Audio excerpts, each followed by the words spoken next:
Close your eyes for a moment and picture Athens, the dazzling jewel of ancient Greece. Marble temples gleaming under the sun. Philosophers walking in the agora, debating justice and freedom. Orators shouting about democracy, a system that would inspire the modern world.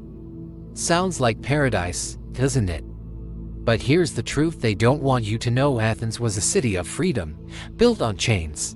Because for every citizen debating politics, there were enslaved women in the shadows, women whose lives were defined not by liberty, but by punishment, fear, and silence.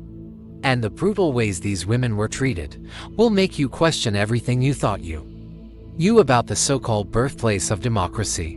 While Athenian men gathered in assemblies, enslaved women lived lives of endless toil, fetching water in clay jars that weighed more than their frail bodies, grinding wheat until their hands blistered and their backs ached, weaving in workshops where the air was thick with dust. But labor wasn't the cruelest part. The real horror came when an enslaved woman was accused, sometimes falsely, of disobedience, theft, or even speaking out of turn. For free citizens, trials meant debate, defense, and law. For enslaved women, punishment was immediate, brutal, dehumanizing, because in the eyes of Athens, they weren't people at all. They were property. Imagine being tied to a wooden post in the city square. A crowd gathers, neighbors, children, strangers. The whip cracks, laced with lead at the tips. Each strike doesn't just tear skin, it tears away dignity.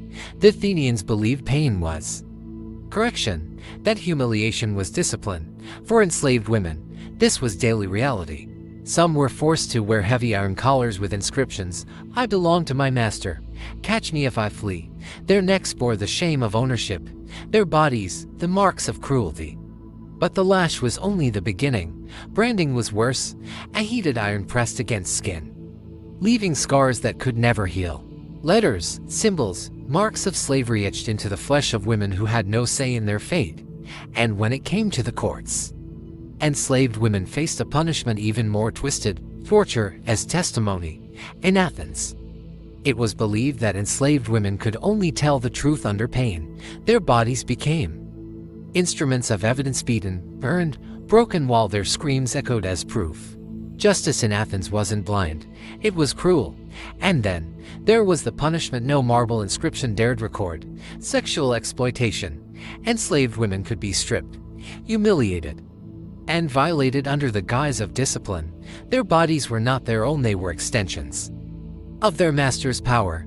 And what made it worse, Athens, the city that birthed philosophy and reason, never condemned it. Men who debated the meaning of virtue and justice ignored the suffering of women enslaved in their own homes. If you search ancient texts for the voices of these women, you'll find nothing. No diaries, no testimonies, no names. Their suffering was not worth recording. Instead, we are left with fragments, laws that casually mention torture, plays that joke about slaves, inscriptions that mark punishments as if they were routine.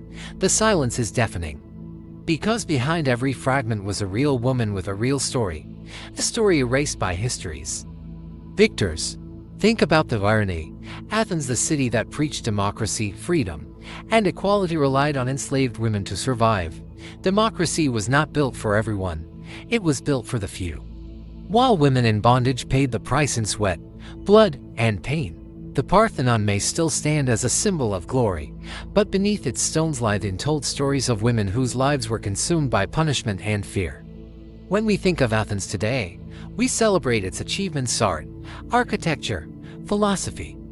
We rarely ask, at what cost?